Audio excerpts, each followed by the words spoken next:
Hi everyone, I'm Peter and welcome to what you need to know out of the Builder's Guide to Accounting to help you pass the business and finance exam.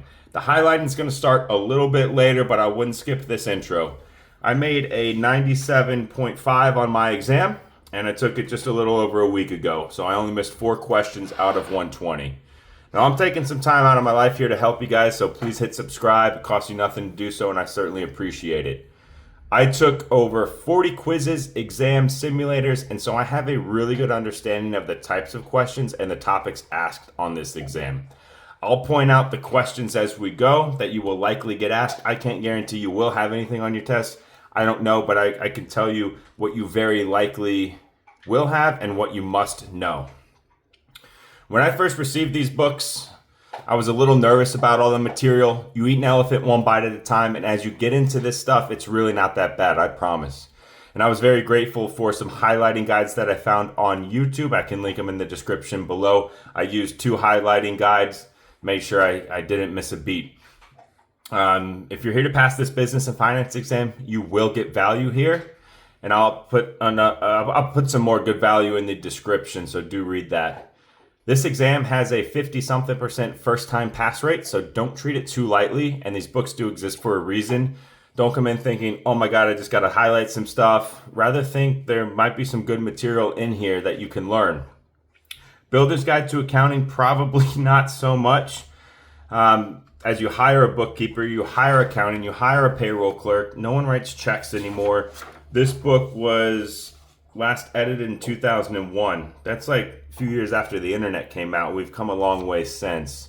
But anyways, this is what you need to know, what's in this book. Anything that's in this book is fair game for the test. I'm going to let you guys know this is not a full highlighting guide. Disclaimer, not a full highlighting guide. This is the nuts and the bolts on what you need to know. I think what I highlight here and what we go over is going to cover probably good 95% of what you could be asked on the test. Of course, they could pull a question out of any page on any book. So get familiar with your table of contents and the index as you go through your modules with whoever you signed up with. You'll get a feel for the book and where to look things up. I had done my practice with Gold Coast, and based on the exam that I had, all their practice exams were harder. The math was way harder than what I had on the actual exam. I will do math as we go or in separate videos because I know that's like super important and there's a lot of that on the test. That's very important to know. My math was very basic on the actual exam, so hopefully your math will be basic as well. How I suggest studying this book is doing a full highlighting guide, going chapter by chapter, highlight, read the chapter, and do the 15 practice questions in the back of the book. What I'm covering is not full highlighting, just the nuts and the bolts on what you need to know. Maybe do a full highlighting guide in yellow, and then maybe take what I'm telling you guys, what you need to know, and highlight it in orange. That way, because orange will highlight over yellow very easily. All right, please support by clicking subscribe. Drop questions in the comments. If you need to connect with me, you can do so on Instagram. It is the same handle. So let's get started. This book is in 3 sections. Section 1, this is probably the shortest. Well, section 2 is going to be the longest. Section 1's not that bad. We'll get through it as quickly as possible. Don't let the length of this video get to you guys. There's going to be a ton of good information, and I'm not going to talk about anything that's not important.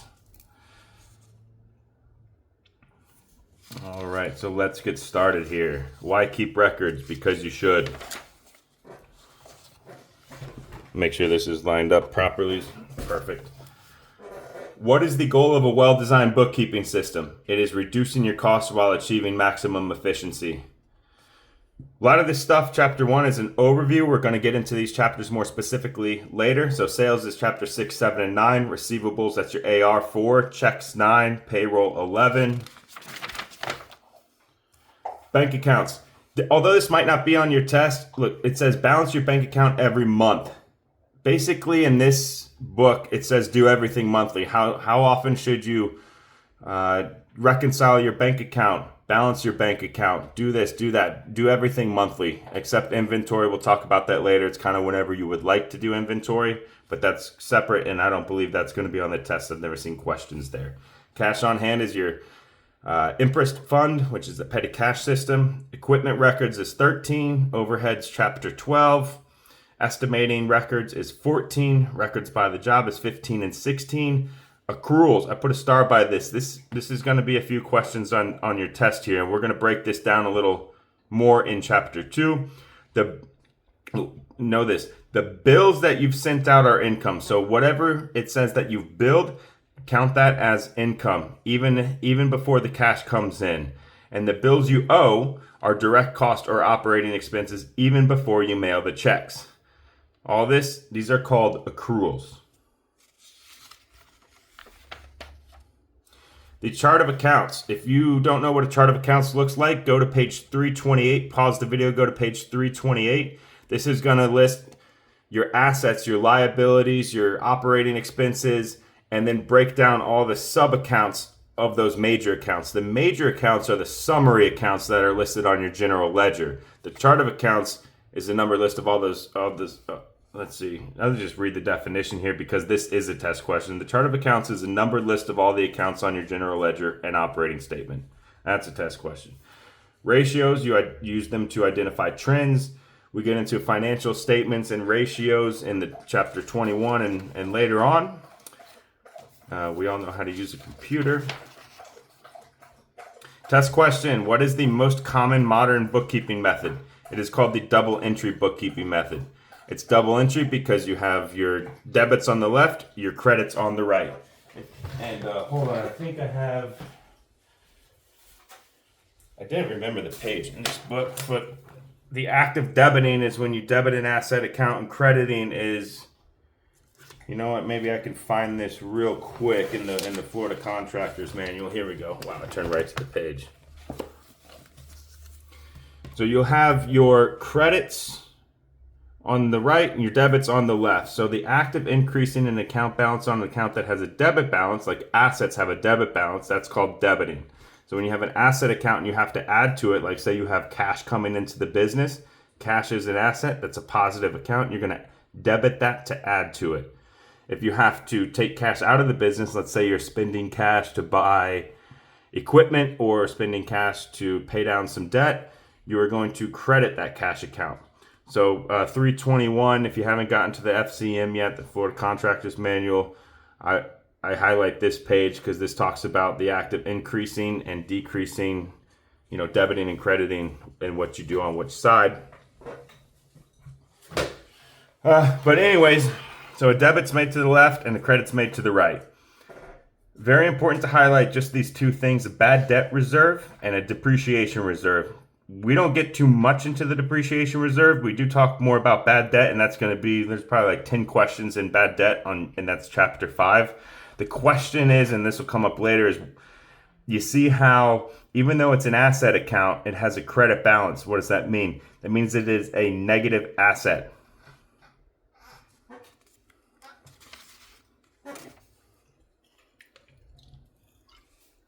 The general ledger. Test question. What is the record that summarizes all business operations? Is it the balance sheet, the income statement, the cash flow statement, the chart of accounts, or the general ledger? It's the general ledger. It summarizes. It does not go too much into detail. It's just a summary. Okay, little bit of math here, very important. Assets equals liabilities plus net worth. That can be a test question in the form of math. The test question can list out some assets, liabilities, and net worth accounts and say what are the total assets. It could also say what are the total liabilities, what are the total net worth.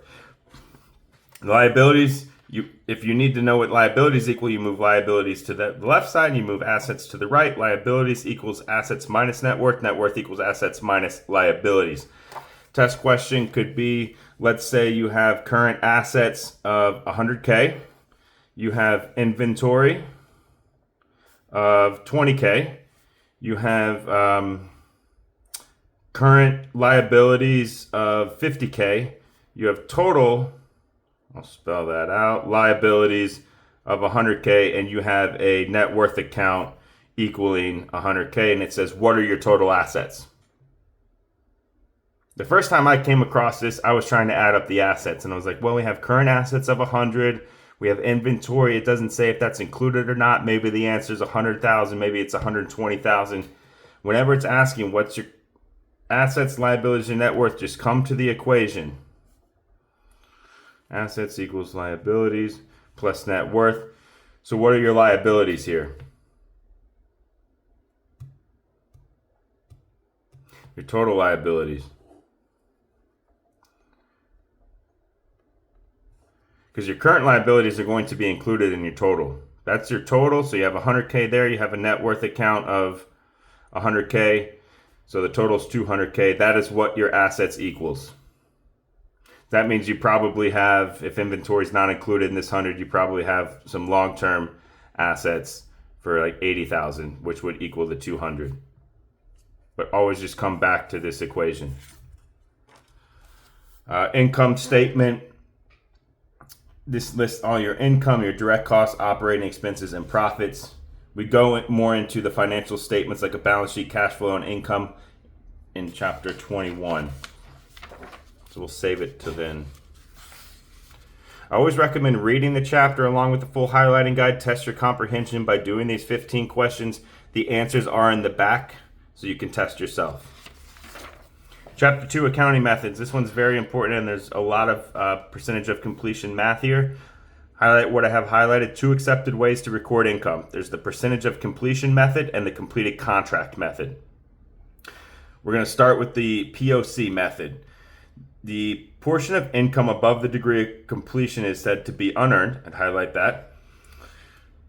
This is known as percentage of completion accounting because you recognize income only for the portion of money that you received or charges billed for work that's completed. There's a simple math question here. I'm going to give you guys a different math question because you guys can follow along and do that. Let's add some variance to it. Here's the equation.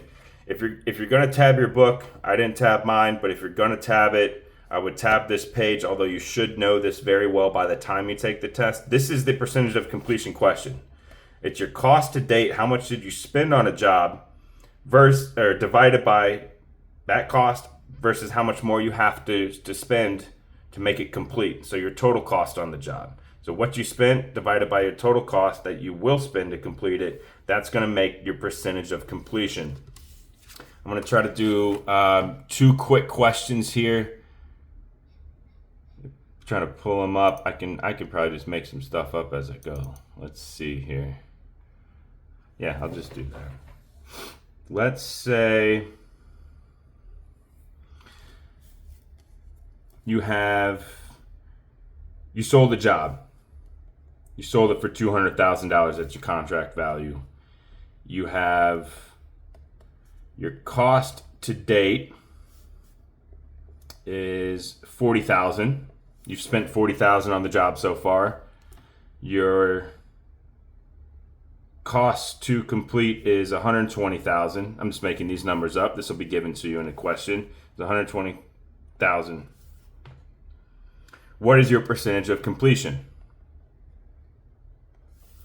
Well, it's going to be your cost to date divided by your cost to date plus your estimated cost of completion. So you add these two up, cost to date plus how much it costs to complete, and you're at $160K.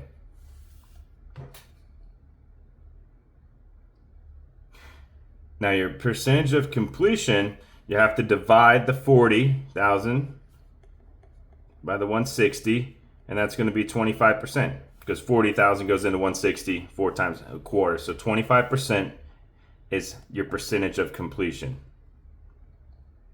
Pretty simple. Let's take it a step further because you will have questions like this. Okay, so let's say we build the client. We've got some progress payments. Let's say we build this client, what's a good number here, $60,000. Did we overbill or did we, I don't get paid for my handwriting here. Did we overbill or did we underbill? And if so, by how much? And is that earned or unearned revenue or income? Okay, well, to know how much we have earned, well, we've done 25% of the job, so we've earned 25% of the job. What's the job? The job is for $200,000, so we have earned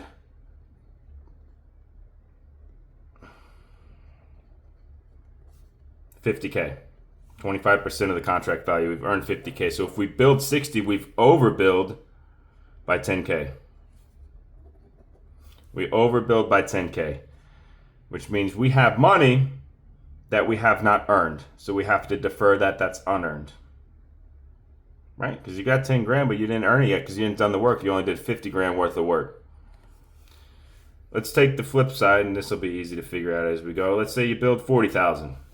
Did you over or underbill? Well, you underbilled because you've done 50 grand worth of work, but you've only billed 40. So that client still owes you $10,000 for work that you have done. So you underbilled 10K. So that's earned, and you would accrue that. And that's an asset account. Earned income is an asset because you did the work and you've earned it.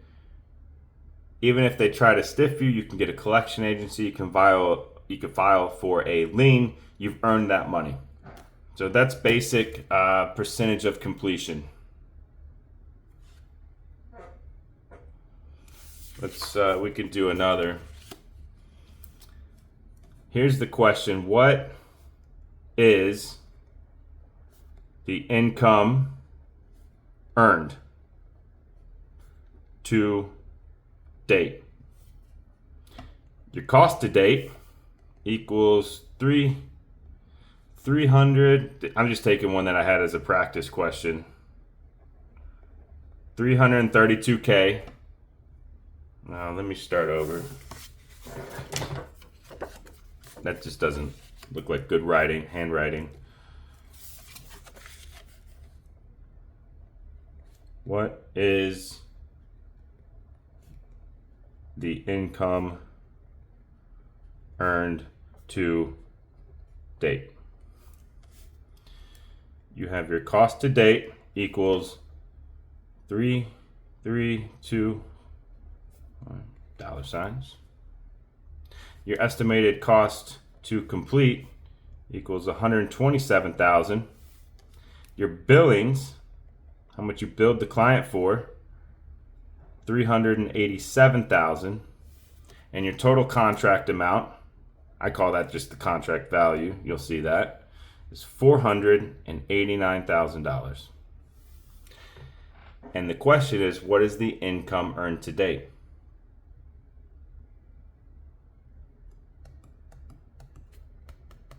First, you need to figure out your percentage of completion. So let's do that. That's going to be your cost to date divided by your cost to date plus your cost to complete. So let's add these two up. This is my phone, my calculator. Oh my goodness. Shit.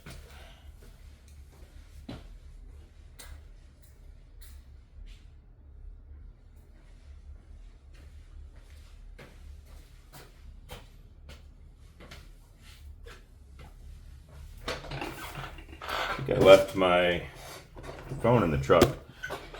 Anyways, this is the calculator that I actually took into the exam. It was like $7 on Amazon. So we have 332.4 plus 127,000 equals. So we are 332.4, because that's going to be our cost to date, divided by, when you add these up, is 459,400. So now let's do the math. So we are 332,400 divided by 459,400. We are 72.35% complete. So we are 72.35%. That is our percentage of completion. Okay, so now going back to the question, what is the income earned to date? Well, we've earned 72.35% of the job, so let's take this and multiply it by the contract value, which is the job total. We have earned $353,817. So we answered the question. That's it. Now, if they say, well, did you over or under bill, and if so, by how much? Well, you billed this, but you've only earned this, and that's more than what you've actually earned, so you've overbilled. So you have to defer that income. Okay, let's move on. As you do practice exams and simulators with whoever your proctor is, you should get very used to that. Another test question. There's no need to estimate the degree of completion because all income is recognized only when the job is 100% finished. I was looking for another question. I think I might have had one here pertaining to exactly that. Let me check while we keep going here. Here's a test question. You can only use completed contract accounting only when you complete a job within 2 years from the contract date, and only if your annual gross receipts are under 10 million. There are some 3 disadvantages to the completed contract method. I've never had that on my exam. I'm looking at another question here. On the completed contract method,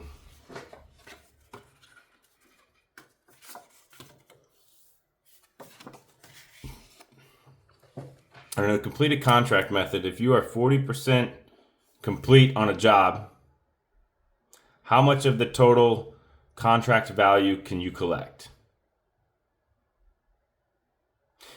You can collect 40%. That easy. But you can't record it because you only record when it's 100% finished. So you have to really read these questions because you'll have a question like that, not that easy, and they will try to trick you. Here's a test question. Under percentage of completion accounting, all blank are accrued as income. Or what are retainages? Retainages are accrued as income because the retainage is just a held back insurance, making sure you'll complete the job, pass inspections, finish it up nicely, right? It's insurance on the job, so to speak. Well, you've earned it, it's just held back. So when you've earned something and you get paid later on it, that's an accrual. Read and highlight the rest of this paragraph. Any prepaid income paid before it's earned must be deferred. Under completed contract accounting, all income is deferred until the job is complete. But upon completion, it may be that part of the total contract has been paid before you close your books. In that case, a portion of your income would be accrued. Could be a very simple test question here. The earned income accounts are assets, right? Because you've earned it, you've got that money coming in, so that's an asset. The deferred income accounts are liabilities. Think about like if you get a deposit on a job. How much of that job have you earned? Nothing. You have a deposit, but you haven't done any work. So that amount of money, because it's a deposit, that's a deferral. And imagine if you had that deposit sit in your pocket and you were to get robbed of that money, man, that's a liability to carry around that money and have not earned it yet. So I think that's one way I thought about it. Let's keep it going. Here's a little cheat sheet here and highlight that. Also, test question, the cash method. You only record something in your books and your records when the money actually changes hands. I give you cash or I receive the cash, now that event can be recorded. Otherwise, it cannot.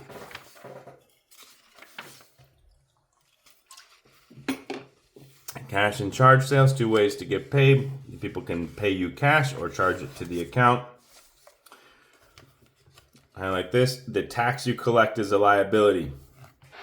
You owe the tax to the Department of Revenue, so anytime that you collect tax, you have to pay that.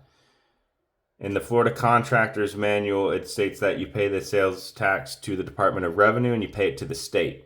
Even if you have a sales tax for the local municipality, or like your local sales tax or surcharge tax, you don't pay it to the local government, you pay it to the state. The state will then distribute what is owed to the local government themselves. That was not on my test, but it could be. Big test question right here. What discount do most builders allow on trade accounts? 2%. Now this could be in the form of a math question. I don't know if all the information is like right here, but just know a trade discount is often 2%. Let's say, and I'm going to keep this very short, quick, and easy. Let's say you're buying materials and the materials cost $3,000. You have a trade discount with that supplier of 3%. And there's going to be a 6% sales tax. What's your total bill? Like you're out the door. Do you take the 3% off of the $3,000 first and then add the 6% sales tax? Or do you add the 6% sales tax to the materials and then you get your trade discount? And spoiler alert, they both don't equal the same number. Whenever you have a trade discount, it must say trade. You take the trade discount first. So 3% out of $3,000, that's going to be $90. So you're here with the balance of, I know I can't write too well, 2,910, and then you're going to multiply that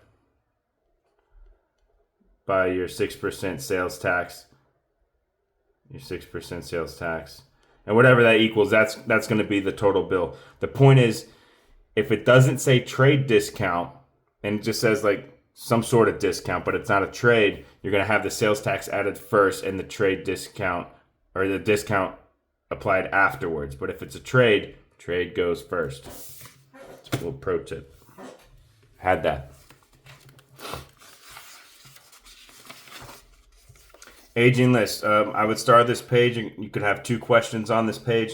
What's an aging list? An aging list indicates what percentage of total receivables, excluding retainages, is current and what's past due.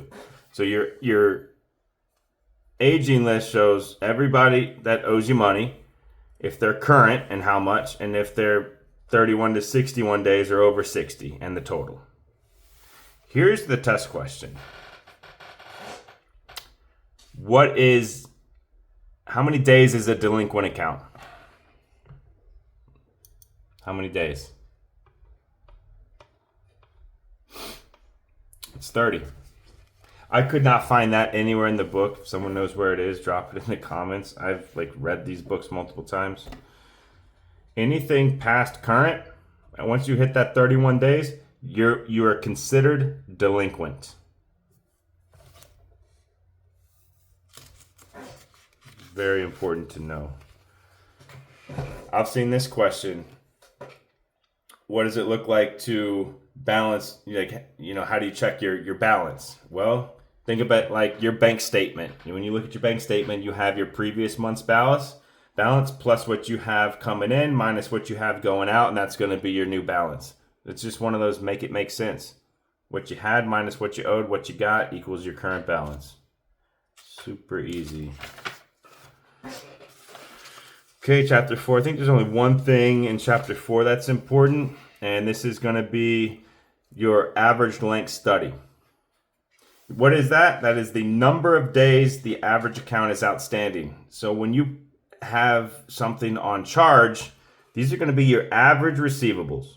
And you'll get this in a test question where it gives you your average receivables, and it'll tell you your total 12 months charge sales, and will ask you, what are your total days outstanding? Like, it can be that easy. And the nice thing about this chart is it tells you exactly what to do. You take column 1 divided by column 2. That's going to equal this number. You cannot write in your book. Just because I'm writing it, please do not write in your book. You can only highlight and underline as much as you'd like. It's going to equal this number. And then you say take column 3 divided or multiply that by how many days are in a year, and that's going to give you your average days to collect.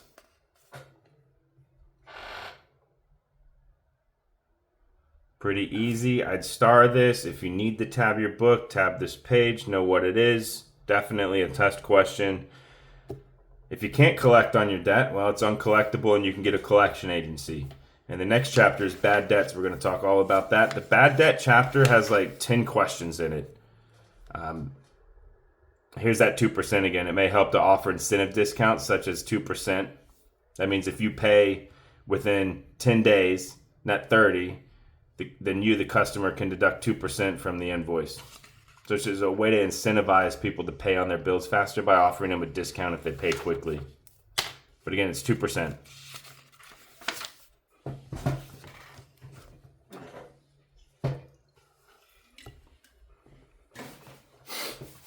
Bad debt. 4 chapters. This one's the longest. The last 3, really, there's nothing in them. All right. I'm going to skip to this page. So, bad debt, what is that? That's money you cannot collect. How do you know you can't collect it? Well, if somebody owes you money and they die, or their business owes you money and their business goes out of business, or you can't contact them anymore, those are the 3 ways in which you can recognize bad debt. This is an ABC test question. A lot of times, guys and gals, when you have a bulleted list and there's 3 options or more than 3 options, that's an easy ABCD type question. What's included, what's not included. So for tax purposes, bad debts can be recognized only when a debtor's business is abandoned and worthless, he or she can't be contacted, or he or she passes away and leaves a worthless estate. Now, one of the questions can be, when can you not contact somebody for bad debt?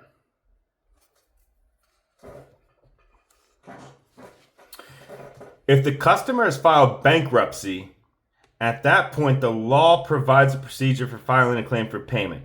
Meaning, if you contact somebody in bankruptcy, you could violate federal law. I've seen both of those questions. Okay, here we go. Reserve for bad debts. A reserve is what's set up on your statement. And again, it's going back to that same page 15 I showed you guys. It was a credit balance. It's a negative asset. Credit balance, negative asset. Because it goes against your positive assets. So because it's a negative asset, it's a reduction of your total accounts receivable. The actual amount of that is called the provision. The provision is an amount which you estimate will cover future losses. The actual line in the account it's called the reserve, but the amount is called the provision. I've actually never seen that on any of my tests. I've seen this one on just about every test. What does a bad debt reserve do for you? It saves you on taxes. The way that I interpret this, at least, and I certainly could be wrong, but like, let's say you have $100,000 in accounts receivable. That's what people owe you. But you have, and that's going to be, a positive debit balance on the left side. And you have, over your past year, your bad debt study came back like 1% you couldn't collect on, which would be $1,000. That would be like your bad debt reserve. Based on how I interpret it, is if you don't adjust your accounts receivable for bad debts that are sure to occur, you pay federal and state income taxes on the profits you will never see. So basically, you're counting it as a profit, but if you have a bad debt reserve, it's not. I'm not an accounting major. I do have a bachelor's in finance, but I'm not an accountant, and that's just how I understood it. Main point is it saves you on taxes. You are likely to get that question. Now, here's another couple tips here on the ratios as we get into these to start. This is your bad debt study. So let's say you sold $248,200 on credit that year. Out of all that you sold on credit, this is how much you could not collect on that you actually were able to recognize as bad debt. Well, this divided by this is going to be out of every $48 you have on credit, 1 is bad debt. Simple math, right? You just divide it. And so when you have a bad debt or delinquent ratio, it's 1 to how many dollars, right? It's one to blank. When you have other ratios, like your current ratio, it's your, current liabilities divided by your, or current assets divided by your current liabilities, it's blank to 1. The bad debt and delinquent ratio, I think, are the only two that are 1 to blank.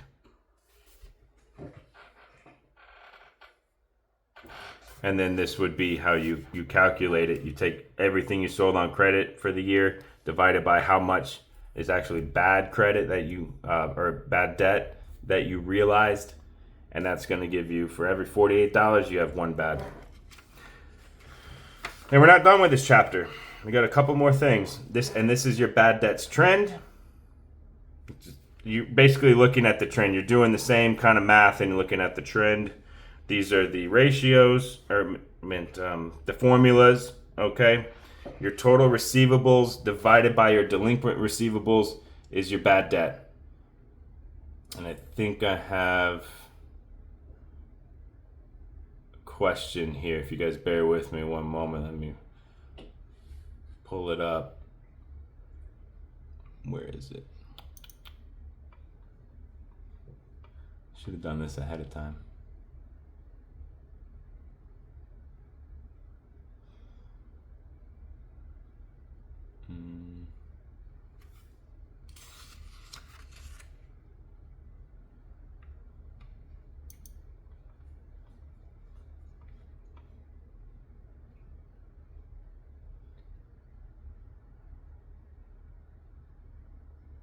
Okay, I got it. Let's see. I could have just done one on my own, but. So the question is, what is the bad debt ratio?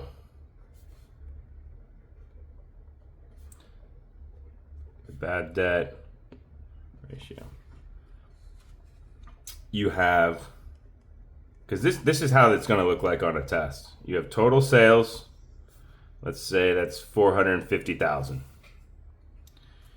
Credit sales, 340,000. Your month's end AR, so let's say, your AR at the end of the month, that's going to be 42,000. That's what you owed. You have retainage of 55K, and your actual bad debt losses is 5,800. What is the bad debt ratio? When you get a question like this, just come to the formula. All right, so we have total credit sales divided by bad debt losses equals your bad debt ratio. So when you take so they'll throw in shit that you don't need just to confuse you. So you take the 340 divided by the 5,800, that's 58.6. And remember, this ratio is blank, 1 to blank, and that's your blank because that's your math. This divided by this is 58.6. So for every $58.60 you sell on credit, $1 out of that's going to be bad. That's a real question you could get on the exam. And then you have the same for like the delinquent ratio, works the same way. Last test question of this chapter, yes, is what is an unfavorable trend? Well, obviously if you have an increase in delinquent receivables, that's unfavorable. Delinquent receivables remain the same while bad debt increases is unfavorable. Delinquent receivables and bad debt remain the same while credit sales decrease in relation to total sales. So you're moving in the wrong way there. That's absolutely bad. And they can say what is or is not a favorable trend. Come here. Bad debt.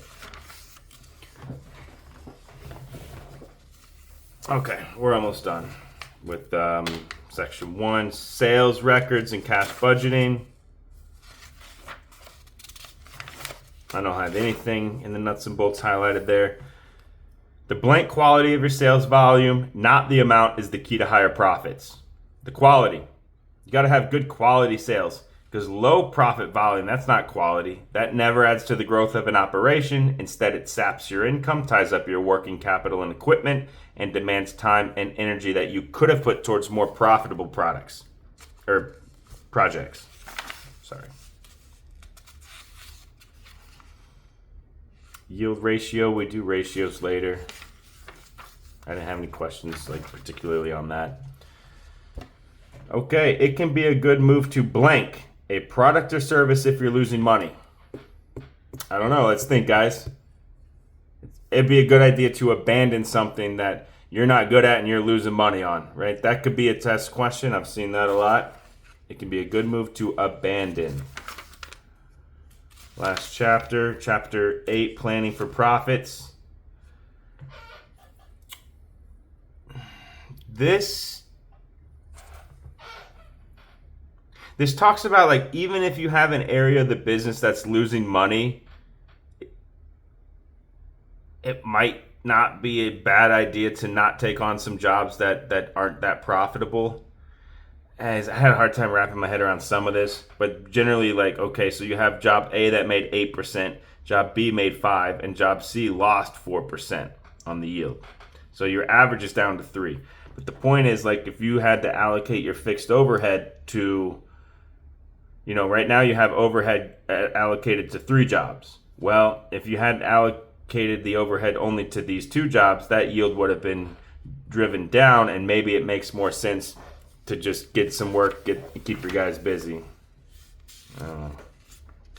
There's really nothing in this chapter, so I don't stress it. Things that I can't make sense. Whatever. Selling, this is the only thing I really highlighted. Selling expenses usually rise in steps and are related to business volume. They rise in steps. As your sales go up, your gross profit's going to go up, but also your direct costs, your DC, your direct costs go up because you have your labor and your materials going on the jobs. Whereas your fixed overhead, look, you've got an office building, let's say whether you have a mortgage or rent, that payment's probably going to stay the same for the next 12 months, whereas out of that building you could sell $1 million, $5 million, $10 million, $20 million. So your gross profit's up, your sales are up, but your fixed overhead stays the same. AT&T's not moving your phone bill up just because you're selling more. You have your fixed overhead that stays very constant. But then you have your selling expenses, and these are the variable expenses that do vary with a job, but not in lockstep. Usually your selling expenses can stay constant for a little while, but then as your sales go up to a certain point, it's okay, we have to up our selling expenses. But then they can stay constant for a little while, and then as you are doing more and more and more business, all of a sudden you're probably going to have to spend a little more money. So they kind of go up in steps. That is it on these chapters. I think I got a fair amount of the math done from chapter 1. We did a few problems. Section 2, I can tell you this is going to be a very long section. There's a lot of math in here, so the math is going to have to be separated out from this video. So I'll do another video of just the nuts and the bolts, what you need to highlight, talk about all the things that I see as questions, and then we'll do a separate video for the math. If you guys need to see something else or what you'd like to see, just drop it in the comments or connect with me on IG. If you'd like to show some support, we appreciate that, and you can click subscribe to do that. Thank you very much, and we'll catch you guys later.